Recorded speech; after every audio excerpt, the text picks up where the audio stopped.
God is life and I am life. That's a big concept. It may be hard to get our heads around it, to accept it, to believe it, or to really even fully comprehend what that means. So I'm going to start, we're going to end with that. I'm going to start with human life. And I'm going to go even a step further. I'm going to start on the flip side of human life, and that is death. I'm quite sure that I'm not the only one who has been more aware of death lately. We can see the stats on the news. But the truth is, death is never far from our thoughts. Whether we want, and we're really good at avoiding it. We can know of a friend or a family member, perhaps, who has cancer and is facing an uncertain future. We may read about something or hear about something on the news. We know that there are children dying of starvation at this very moment. And yet, as human beings with our creative minds, we have found all kinds of really imaginative ways so that we never have to think about death or consider it or bring it into our awareness. Death really is never far away from our awareness, though. We don't talk about death. We think it's a downer.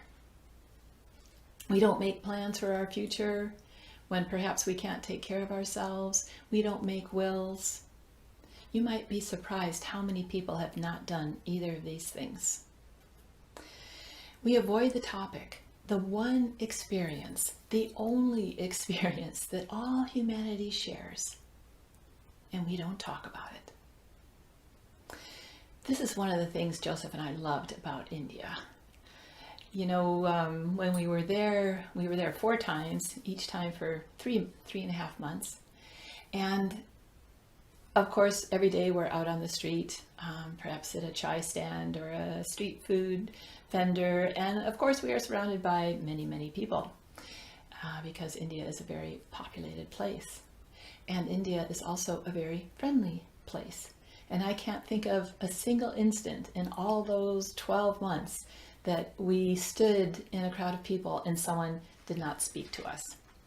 So, next thing you know, we're talking while we're having our chai or eating our food.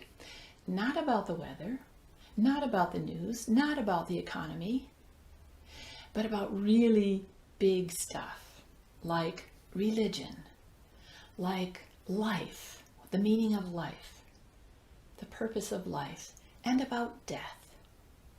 So they don't just talk about death with their friends and family, they talk to complete strangers about death.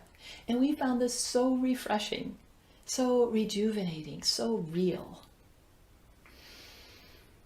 And yet here we deny ourselves that outlet to express what's really on our minds. I remember when my children were playing hide and seek, and my daughter Juliet would be counting to 20, and David, who was maybe, 3 or 4 at the time, ran upstairs to hide. So she went upstairs to find him, and then she came down and motioned to me, and we went up there, and he was lying on his bed with his hands over his head like this, completely visible, but with his hands covering his head. He couldn't see anything, and so she wouldn't be able to see him. Now, we know that's silly, don't we? And yet, isn't that what we're doing when we avoid the topic of death? We somehow think that if we don't see death, that it won't see us. I remember someone was talking about their will with me and what their wishes were. And they say, well, if I die, I would like this. And I went, wait a minute. If?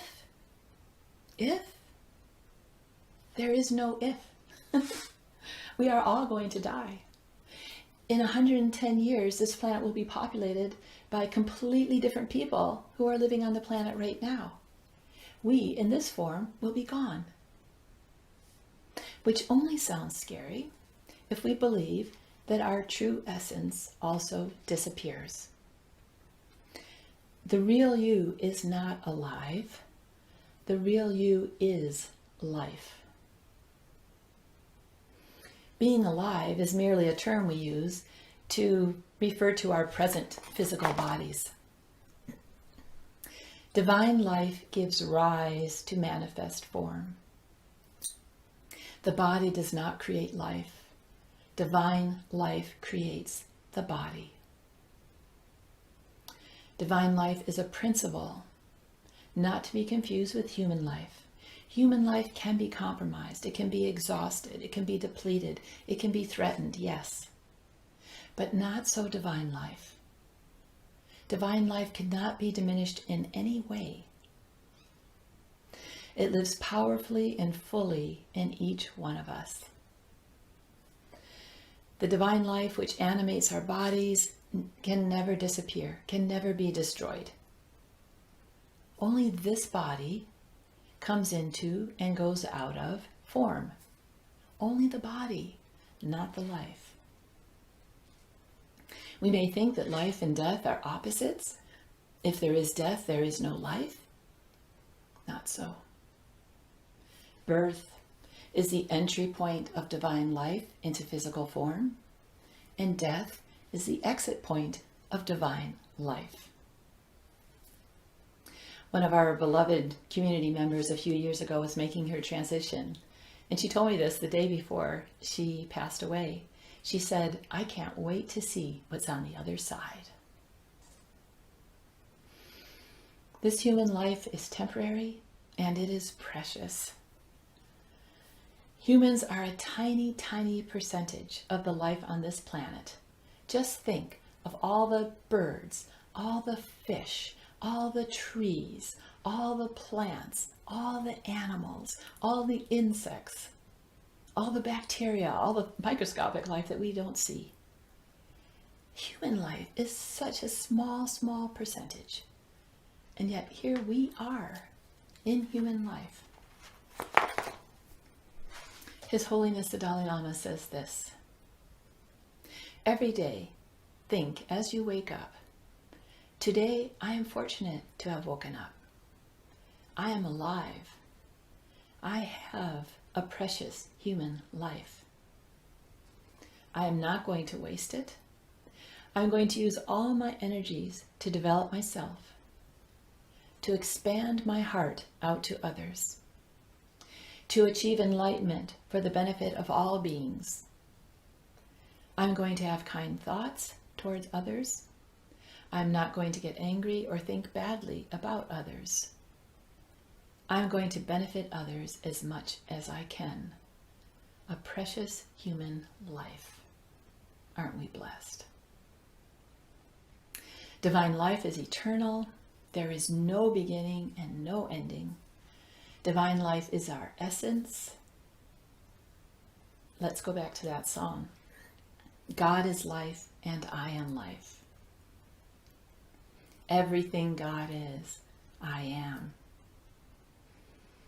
Charles Fillmore, co-founder of Unity, said this: the first step in the realization of life is always to know God is life, abundant, omnipresent, and eternal.